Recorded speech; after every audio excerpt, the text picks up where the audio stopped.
एक झरने के नीचे दिगंबर मुनि विश्राम कर रहे हैं। सैनिक पहुंचा, नग्न दिगंबर काया, हाथ का सिरहाना, धरती बिछाना, आकाश ओढ़ना। उसने जाकर के कहा, संत जी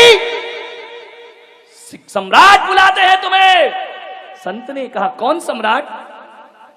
अरे सम्राट सिकंदर, विश्व विजेता सिकंदर। अरे संत ने कहा, मैं किसी सिकंदर को नहीं जानता। बोले, अरे सारी दुनिया उसे जानती है और तुम नहीं जानते हो। बोले, मैं नहीं जानता किसी सिकंदर को। अरे बोले, वो सम्राटों का सम्राट है। अरे बोले, होगा, मेरे किस काम का? अरे बोले, तुम्हें अपनी जिंदगी से प्रेम नहीं है। किस जिंदगी की बात करते हो? हम जिंदगी से प्यार नहीं, हम आत्मा और परमात्मा से प्यार करने वाले लोग हैं। और यदि आत्मा और परमात्मा के लिए ये जिंदगी छोड़ना पड़े तो भारत का संत उसके लिए तैयार हुआ करता है। एक बात याद रखना, जाओ सम्राट से कहना, हम लोग शरीर छोड़ सकते हैं मगर सिद्धांत नहीं छोड़ सकते हैं। हम उस देश के रहने वाले लोग हैं। बोले, सम्राट आपको बुलाते हैं। संत ने कहा, बड़े बड़े सम्राट हमारे चरणों में आते हैं, हमें कोई सम्राट बुलाए इतनी ताकत किसी में। बोले, तलवार से सर अलग कर दिया जाएगा। बोले, इसकी परवाह कब है मुझे? जाओ तुम्हारे सम्राट को बोलना, भारत का संत तुम्हें आदेश करता है, उसे जरूरत है तो वो मेरे पास आए। हमारी भारत की परंपरा है कि प्यासा कुएं के पास जाता है, कुआं कभी प्यासे के पास नहीं जाया करता है। सम्राट सिकंदर के कान में शब्द पड़े। घोड़े पर बैठकर आए, रकाब पर पैर रखा हुआ है। सम्राट ने उस संत को देखा, कल्याण मुनि उस संत का नाम था। सम्राट ने कहा, है भारत के संत, मुझे देख, पूरी दुनिया जीती है मैंने। संत ने कहा, ओ भिखारी, तूने दुनिया जीती है, मुझे देख, खुद को जीता है मैंने। ध्यान रखिए, हमारे यहां वो विश्व विजेता नहीं होते जो दुनिया जीतते हैं, हमारे यहां वो विजेता होते हैं जो अपने मन को जीता करते हैं। बोले, चलो हमारे साथ। संत ने कहा, साइड हट, कैसा सम्राट है तू? आकाश की फ्री में दी हुई धूप भी ले रहा है, तुझसे बड़ा भिखारी दुनिया में कौन होगा? सम्राट को चोट लगी, घोड़े से नीचे उतरा। बड़े बड़े दुश्मन मैंने देखे, मगर ऐसा ना देखा जो दिल पर चोट कर रहा है। उसने कहा कि संत जी, मेरे एक वृद्ध ने कहा है कि भारत से जब लौटो तो अध्यात्म लेकर के लौटना। मैं तुम्हें अपने देश ले जाना चाहता हूं। संत ने कहा, जानता है अध्यात्म क्या होता है? जरा एक बात बता सिकंदर, ये जो सारी दुनिया में लूट खसोट कर रहा है तू, ये सारी दुनिया को जो जीत रहा है, बोल इसके बाद तू क्या करेगा? बोले, मैं पूरे विश्व को जीत लूंगा। सम्राट जरा ये बता, तू करेगा क्या उसके बाद? बोले, उसके बाद शांति से रहूंगा, शांति से जीऊंगा, शांति से खाऊंगा, शांति से पीऊंगा, पूरी दुनिया पर हुकूमत करूंगा। संत ने कहा, पागल, इतने से के लिए इतना बवंडर? बोले, क्या मतलब? बोले, शांति से जीने के लिए इतनी बड़ी अशांति क्यों करता है? बोले, समझ नहीं पाया मैं। बोले, पागल, शांति के लिए दुनिया नहीं जीती जाती, शांति के लिए तो खुद को जीता जाता है, मन को जीता जाता है। अरे सारी दुनिया जीत कर भी शांति नहीं पा सकेगा। आ मेरे पास बैठ, तो सारी दुनिया को ठुकरा के आत्मा की शांति को प्राप्त कर। एक बात याद रखना ग्वालियर वालों, तुम सोचते हो कि एक मकान बन जाएगा तो शांति मिलेगी, बीबी आएगी तो शांति मिलेगी, बच्चे होंगे तो शांति मिलेगी, दौलत कमाऊंगा तो शांति मिलेगी। सब कुछ तो करके देख लिया, मरते दम तक भी शांति ना मिली। मंदिर की शांति धाराओं ने भी शांति ना दी, शांति विधान ने भी अशांत ही बना करके रखा। मैं आपसे मेरा निवेदन है, एक बात गांठ बांध लीजिए कि शांति साधनों से नहीं मिला करती है, शांति तो परमात्मा की साधना से प्राप्त हुआ करती है। ध्यान रखिए, साधना चाहिए, साधनों से कभी शांति मिली है क्या? कहते हैं कि सम्राट सिकंदर कल्याण मुनि को यूनान ले गया जहाज के रास्ते से, और जब सम्राट सिकंदर दुनिया से गया,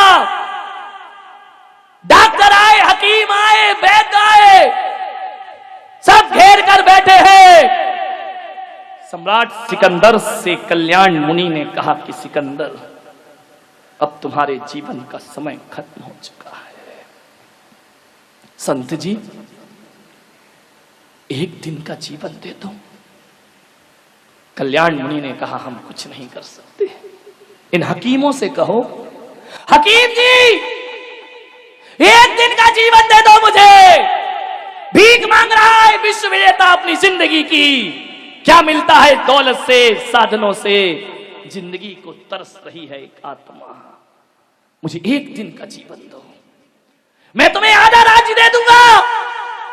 हकीम ने सिर झुकाया कि नहीं, हम असमर्थ हैं, हमें क्षमा करें सम्राट। डॉक्टर और वैद्य से कहा, मैं तुम्हें पूरा राज्य दे दूंगा, तुम मुझे एक दिन का जीवन दे दो। वैद्य ने कहा, एक दिन तो बहुत बड़ी बात है सम्राट, हम तुम्हें 1 घंटे की सांसें भी नहीं दे सकते हैं, 1 मिनट की सांस भी हम तुम्हें प्रदान नहीं कर सकते हैं। कोई मुझे जीवन नहीं दे सकता है, तो फिर मैंने ये दुनिया क्यों जीती है? क्यों तलवार की धार से हजारों का बेगुनाहों का खून बहाया? आज सम्राट को पता चलता है, वह इतना कहता है, फिर एक काम करो, जीवन नहीं दे सकते कोई बात नहीं, ही काम कर देना कि सम्राट तो मरते समय समझ रहा है, ये दुनिया जीते जी समझ जाए, जब मेरा जनाजा उठे मेरे दोनों हाथ ताबूत से बाहर निकाल देना। बोले इससे क्या होगा? बोले ताकि ये दुनिया समझ ले, जान ले कि आया था जब सिकंदर हौसले तो वाली थे, और जब गया था दुनिया से दोनों हाथ खाली थे। किस लिए जीवन आसान थे हमारा? सामान 100 बरस का, पल की खबर नहीं, मन की शांति को भंग कर दिया। मान्यवर, एक संत किसी ग्रस्त के घर रात रुका, काले कपड़े पहना था। ग्रस्त ने पूछा, मैंने भगवा संत तो देखे हैं,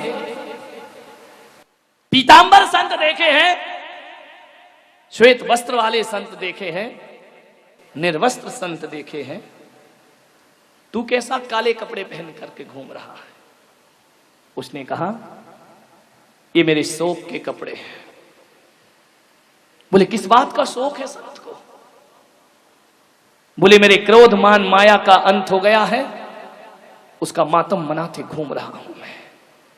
बोले क्रोध मान माया का अंत हो गया? बोले हां, उसके मातम में मैंने ये मातमी कपड़े पहने हैं। तो ग्रस्त ने कहा अपने नौकर को, इस संत को धक्के मारो और बाहर निकाल दो इसे, अपमानित करके बाहर करिए। नौकर ने धक्के मारे, बाहर निकाला गया। संत ने कहा वापिस आ जाओ, ग्रस्त ने कहा वापिस आओ, फिर लौट कर आ गया। जैसे ही आया, नौकर से कहा फिर धक्के मारो। कहते हैं 10 बार धक्के मारे, 10 बार बुलाया, संत फिर आया, फिर गया, फिर आया, फिर गया। सदग्रस्त ने कहा कि अब मैं कह सकता हूं कि तेरे क्रोध मान माया का अंत हो चुका है, तू महान संत है। मालूम है उसने क्या कहा? तूने 10 बार बुलाया, अंदर बुलाया, बाहर भेजा, और मैं आ गया, मुझे गुस्सा नहीं आया। ये मैंने क्रोध जीता है। और तू कह रहा है महान संत है, तो मैं कोई महान संत नहीं हूं। अरे एक कुत्ते को भी 10 बार मारो और रोटी दिखाओ तो फिर जाता है, फिर लौट करके आ जाता है, फिर जाता है, फिर लौट करके आ जाता है। अरे मैं बार बार आ गया तो कोई बड़ा काम नहीं किया, ये काम तो एक कुत्ता भी अपने जीवन में कर लिया करता है। इसमें कौन सा बड़ा काम कर दिया, इसमें कौन सा महान जीवन हो गया मेरा। मान्यवर, कुत्ते को दुत्कारो तो भागता है और कुत्ते को पुचकारो तो पास में आ जा। ऐसा ही मेरा जीवन है। तुमने धक्के मारे तो मैं चला गया और तुमने प्यार से बुलाया तो मैं लौट करके वापिस। ये होती है जीवन की शांति। मान्यवर, संत तुकाराम की पत्नी बड़ी झगड़ालू, इतनी झगड़ालू कि जब वो खाने को बैठे तो थाली फेंक दे उनके ऊपर। तुकाराम कुछ नहीं, चुपचाप शांति से भोजन करते जाएं। एक दिन इतनी गुस्से में आई कि ठंडी के दिनों में उस पत्नी ने मटके का ठंडा पानी तुकाराम की सिर से डाल दिया।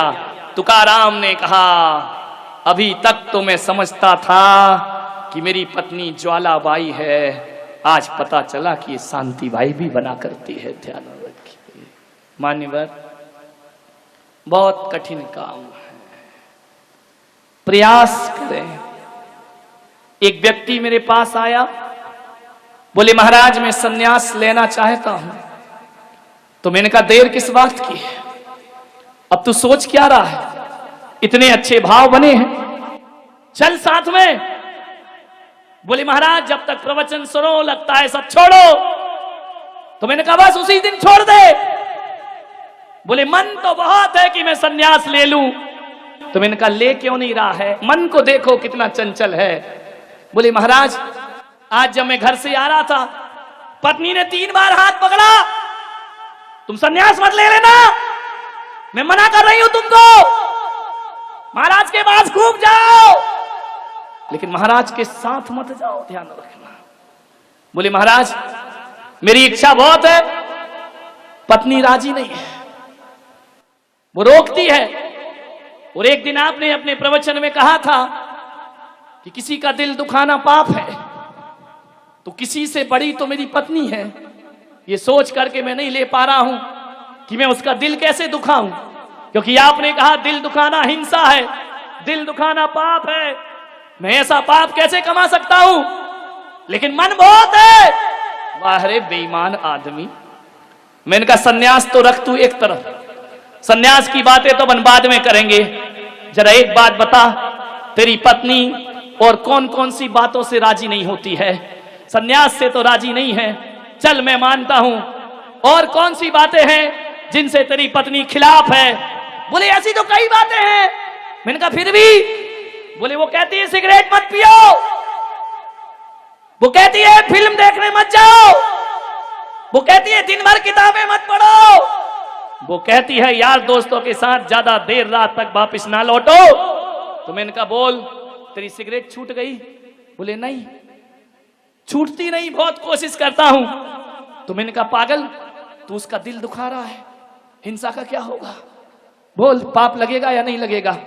सन्यास लेने में उसका दिल दुखेगा, सिगरेट पीकर दिल दुखाए जा रहा, सिगरेट फूंके जा रहा है। अरे उस समय तो सोच, हिंसा लग रही है, पाप हो रहा है। बोल, झूठ बोलने को पत्नी मना करती है। मैंने कहा झूठ बोलना छोड़ दिया? बोले नहीं छोड़ा। तो मैंने कहा पागल, पत्नी तो कई चीजों को मना करती है, लेकिन तेरी समझ में एक सन्यासी आया कि उसने मना किया और मैं ले लूंगा तो दिल दुखेगा। अरे सिगरेट में भी दिल दुखता है, तू जो आवारा गर्दी करता है। विचार, ये मन की चालाकियां तो देखो, कैसे सन्मार्ग से बचाता है अपने आप को।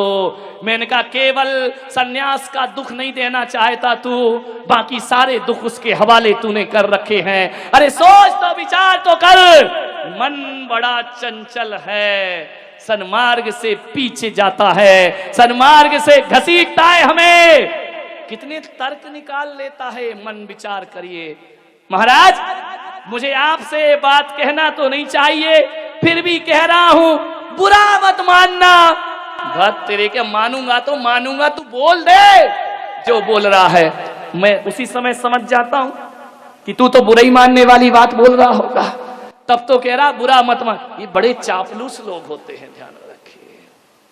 मान्यवर